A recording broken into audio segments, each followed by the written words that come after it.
साबूदाना खीर तो आपने बहुत खाई होगी। आज हम बनाएंगे बहुत ही डिलिशियस साबूदाना मैंगो पुडिंग। एक कढ़ाई में हम डालेंगे दूध। ये मैंने रेगुलर दूध लिया है, बॉइल्ड ऑलरेडी नहीं है। इसको अब हम अच्छे से कुक करेंगे, 3 से 4 अच्छे बॉइल्स आने देंगे। ध्यान रखें, हमें इसे रिड्यूस नहीं करना, सिर्फ इसमें 3 से अच्छे बॉइल्स लाने हैं।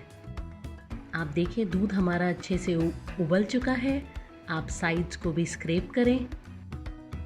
यहाँ मैंने लिया है साबूदाना, इसको मैंने धो के ओवरनाइट सोक करने को रख दिया था। आप देखें ये सॉफ्ट है।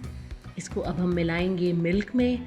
आप साबूदाना मिलाते वक्त 2 चीज़ें हमेशा ध्यान रखें, दूध आपका बॉइल्ड हो, गर्म हो, वरना आपका दूध फट जाएगा।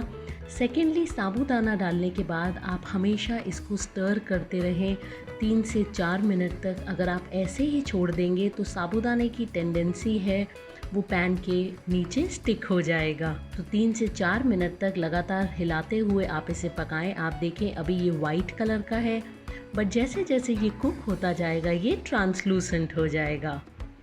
ये हमारा साबूदाना अब 4 मिनट बाद पक चुका है। तो ये जो कंसिस्टेंसी है इतनी ही हमें पतली चाहिए, और हम इसको कुक नहीं करेंगे क्योंकि ये ठंडा होने के बाद भी थिक होगा।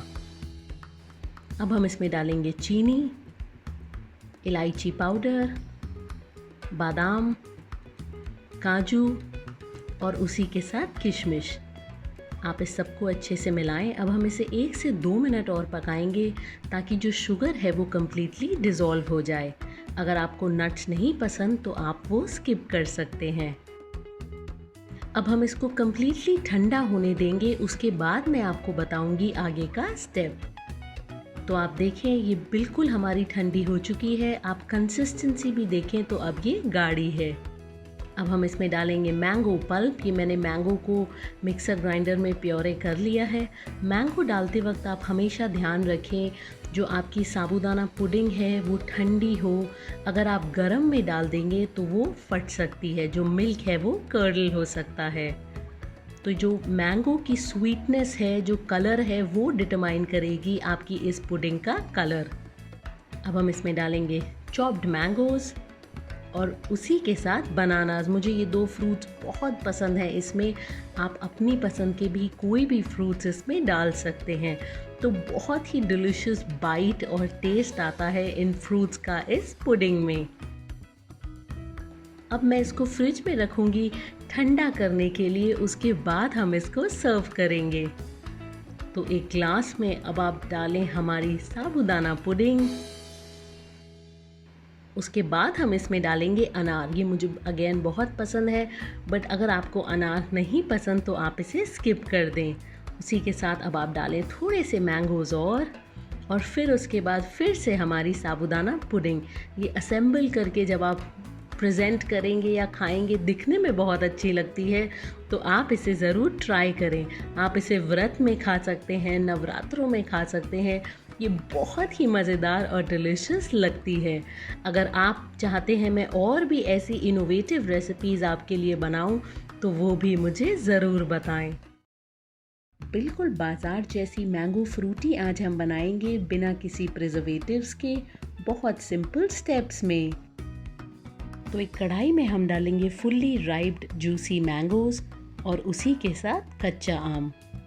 अब आप डालें पानी और इसको अब हमें पकाना है ताकि जो हमारे मैंगोज़ हैं और रॉ मैंगोज़ हैं वो अच्छे से सॉफ्ट हो जाएं। तो अगर मैं आपको इसका रेशियो समझाऊं, ये बहुत ही इजी है। अगर आपने 2 कप मैंगोज़ लिए हैं तो 1 कप आपका रॉ मैंगो होगा। अब आप इसको ढक के पकाएं 7 से 8 मिनट तक। अब आप देखें जो मैंगोज़ हैं हमारे अच्छे सॉफ्ट हो गए हैं। आप ये चेक करने के लिए एक स्पून की हेल्प से उसको काट के देखें या उसको मैश करके देखें, तो ये कम्प्लीटली आपके मैश हो जाएंगे। तो ये जो कंसिस्टेंसी है ये बिल्कुल परफेक्ट है। अब आप इसमें डालें चीनी, और चीनी डालने के बाद भी हम इसे पकाएंगे 7 से 8 मिनट तक, ताकि जो शुगर की स्वीटनेस है वो कम्प्लीटली मैंगोज़ के अंदर चली जाए। चीनी की मात्रा आपकी इस पे भी डिपेंड करती है कि आपके मैंगोज़ कितने मीठे हैं। अगर ये कम मीठे हैं तो आपको चीनी थोड़ी ज़्यादा लग सकती है। तो आप देखें इस पॉइंट पे हमारे मैंगोज़ का कलर है वो थोड़ा और डार्क हुआ है क्योंकि शुगर सिरप इन्होंने सोक कर लिया है।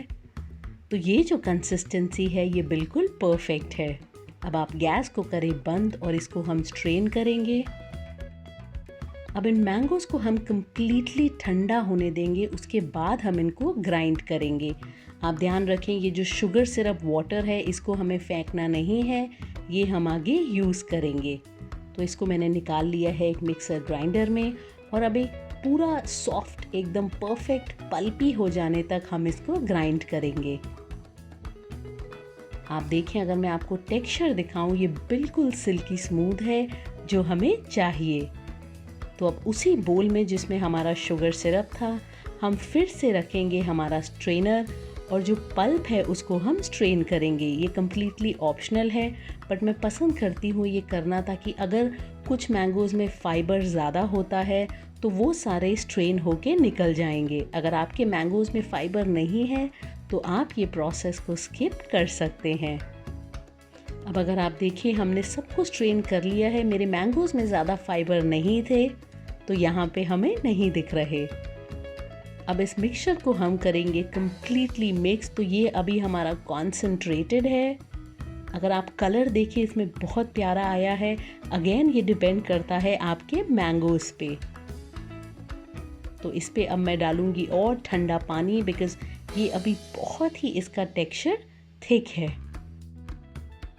तो यहाँ अब मैं डाल रही हूँ 1 लीटर ठंडा पानी।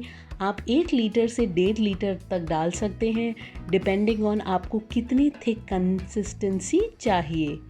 तो इसको अब हम बिल्कुल ठंडा ठंडा चिल करेंगे, उसके बाद ही हम इसे सर्व करेंगे। तो ये बिल्कुल बाज़ार जैसी मैंगो फ्रूटी बनती है बिना किसी केमिकल और प्रिजर्वेटिव के। आप एक बार इसको ज़रूर ट्राई करें और आपको यकीन नहीं होगा कि ये बिल्कुल बाजार जैसी टेस्ट करती है।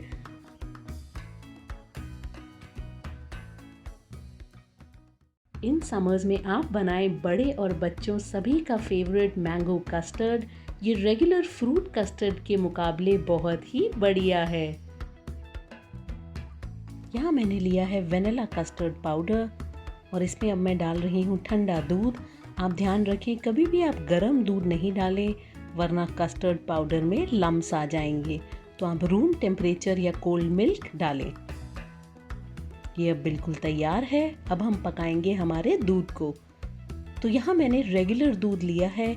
आप फुल फैट या लो फैट कोई भी मिल्क ले सकते हैं। अब हम इसे मीडियम फ्लेम पे सिमर होने देंगे ताकि इसमें 2 से 3 अच्छे बॉयल्स आएं। आप देखें हमारे दूध में अच्छे उबाले आने लगे हैं। तो ये बिल्कुल परफेक्ट है। अब हम इसमें डालेंगे हमारा कस्टर्ड पाउडर। तो आप इसको अच्छे से मिक्स कर लें क्योंकि कई बार कस्टर्ड नीचे रह जाता है।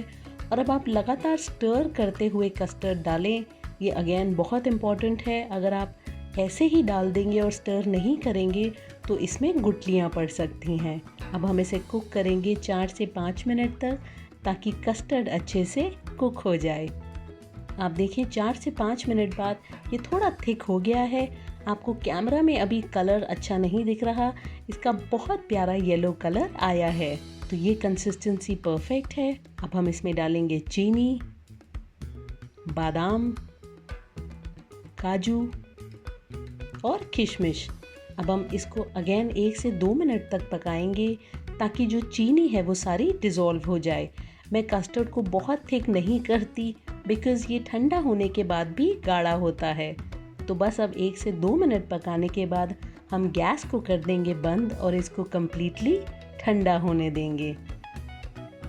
अगर मैं आपको क्लोज़अप दिखाऊं, कंसिस्टेंसी दिखाऊं तो आप देखें ये अभी भी थोड़ी रनी है। तो ये बिल्कुल परफेक्ट है। अब हम इसे ठंडा करेंगे। तो ठंडा होने के बाद अगर आप देखें कस्टर्ड हमारा थिक हो चुका है। अब हम इसमें डालेंगे मैंगो का पल्प। ये मैंगो को मैंने प्योरे कर लिया है। तो रेगुलर कस्टर्ड तो आपने बहुत खाया होगा बट जब आप इस तरह से मैंगो पल्प डाल के मैंगो कस्टर्ड खाते हैं उसका स्वाद बहुत ही बढ़िया आता है। तो ये सब अब हमने अच्छे से मिक्स कर लिया है। आप चाहें तो ऐसे भी खा सकते हैं। मैं इसमें डालूंगी और मैंगोज़, बनानास, अनार और उसी के साथ एप्पल्स। आप अपनी पसंद के कोई भी फ्रूट्स इसमें डाल सकते हैं। तो आप देखिए हमारा फ्रूट कस्टर्ड, जो मैंगो कस्टर्ड हमने बनाया है, ये बिल्कुल परफेक्ट है। इसकी कंसिस्टेंसी भी बिल्कुल बढ़िया है। अब आप इसको फ्रिज में रख के फिर ठंडा ठंडा सर्व करें। बहुत ही मज़ेदार लगता है ये मैंगो कस्टर्ड। ज़रूर बनाएं। मैंने कस्टर्ड से और भी बहुत सारी रेसिपीज़ बनाई हैं, उनका लिंक भी मैं डिस्क्रिप्शन बॉक्स में डालूंगी, आप ज़रूर चेक करें। बहुत ही रिफ्रेशिंग मैंगो एप्पल शरबत आज हम बनाएंगे, जो शायद आपने पहले कभी नहीं ट्राई किया होगा। यहाँ मैंने लिए हैं 2 फुल्ली राइप्ड मैंगोज़। आप मैंगोज़ के छिलके उतारें। आप ध्यान रखें जो आप मैंगोज़ लें वो नेचुरली स्वीटेंड हो, मीठे हों, तो इसमें जो स्वाद है वो बहुत ही बढ़िया आएगा। आप सबको छील के तैयार करें। अब मैंगोज़ को मैंने छील लिया है। अब हम इसको रफली चॉप करेंगे। इसको आपको कोई स्पेसिफिक साइज़ में नहीं काटना, क्योंकि एनीवेज हम इसको मिक्सर ग्राइंडर में पल्प करेंगे। तो यहाँ मैंगोज़ को मैंने काट के रेडी कर लिया है। इसको अब हम डालेंगे मिक्सर ग्राइंडर के अंदर और स्मूथ पल्प होने तक आप इसे ग्राइंड करें। इसी के साथ अब मैं इसमें डालूंगी चीनी। तो चीनी मैं इसी पॉइंट पे डाल देती हूँ। दूध में डालने में उसमें थोड़ी मेहनत लगती है, मिलाने में ऐसे थोड़ा इजी हो जाता है। आप चीनी की क्वांटिटी चेंज कर सकते हैं डिपेंडिंग ऑन आपके मैंगोज़ कितने स्वीट हैं। तो ये बिल्कुल परफेक्ट हमारा टेक्सचर है, बिल्कुल भी रेशे नहीं है इसमें। तो इसको अब हम ट्रांसफ़र करेंगे एक बोल में। तो जो मैंने मैंगोज़ लिए हैं उसमें फाइबर नहीं है, अगर आपके में है तो आप इसको छान लें। अब हम इसमें डालेंगे एप्पल जूस। ये आप फ्रेश या कैंड कोई भी एप्पल जूस ले सकते हैं। उसी के साथ हम इसमें डालेंगे दूध। ये बहुत ही मज़ेदार रिफ़्रेशिंग ड्रिंक बनता है, मुंबई में बहुत फेमस है। स्पेशली समर्स में ये स्ट्रीट्स में बहुत कॉमनली मुंबई में आप पी सकते हैं। रोज़ों में इफ्तार के टाइम पे लोग इसको पीना बहुत पसंद करते हैं। तो आप इस सबको अच्छे से मिक्स करें। अब यहाँ मैंने लिया है एप्पल, इसका मैंने छिलका उतार दिया है और इसको अब हम ग्रेट करेंगे। मैं डायरेक्टली मिल्क के अंदर ही ग्रेट करना पसंद करती हूँ ताकि एप्पल्स हमारे काले नहीं पड़े। तो जब आप ये ड्रिंक को पिएंगे तो एप्पल्स के जो रेशे आपके मुंह में आएंगे, जो पीसेस आएंगे वो ग्रेटेड, वो बहुत ही अच्छे लगते हैं। समर्स के लिए बिल्कुल परफेक्ट रिफ़्रेशिंग ड्रिंक है, बहुत ही हेल्दी और बहुत ही मज़ेदार। अब आप इसको अच्छे से मिलाएं। अगर इस पॉइंट पे आप देखें तो जो टेक्सचर है वो काफ़ी थिक है। इसमें अब हम डालेंगे ठंडा ठंडा पानी। जी हाँ, इसमें पानी भी जाता है। ये जो शरबत है ये बहुत ज़्यादा गाढ़ा, बहुत थिक नहीं होता, ये थोड़ा लाइट और रिफ़्रेशिंग होता है। आप अगेन अपने हिसाब से पानी की क्वांटिटी कम या ज़्यादा कर सकते हैं। अब यहाँ मैंने लिया है फूड कलर। ये कम्प्लीटली ऑप्शनल है, बट जो मुंबई की स्ट्रीट्स है उसमें डाला जाता है। तो हम अगर इसको स्ट्रीट स्टाइल बना रहे हैं तो ये मैं इसमें डाल रही हूँ। ये ऑर्गेनिक फूड कलर मैंने यूज़ किया है। आप देखें बिल्कुल बाजार जैसा इसका अब कलर आ गया है। इसमें अब हम डालेंगे बर्फ़ और इसको भी अच्छे से मिक्स करेंगे। तो ये चिल्ड और बहुत ही ठंडा ठंडा अच्छा लगता है। आप चाहें तो इसे इमीडिएटली पी सकते हैं या रेफ्रिजरेटर में रख के भी और ठंडा करके पी सकते हैं। तो कैसी लगी आपको आज की ये रेसिपी मुझे ज़रूर बताएं। अगर आप चाहते हैं मैं और भी रिफ़्रेशिंग ड्रिंक्स इन समर्स में आपके लिए बताऊं तो मुझे ज़रूर बताएं। अगर आपको आज की ये रेसिपी पसंद आई है मेरे चैनल को ज़रूर सब्सक्राइब करें और बेल आइकन को दबाएं, क्योंकि आगे भी मैं बहुत सारी डिलीशियस रेसिपीज़ आपके लिए लगातार लाती रहूँगी।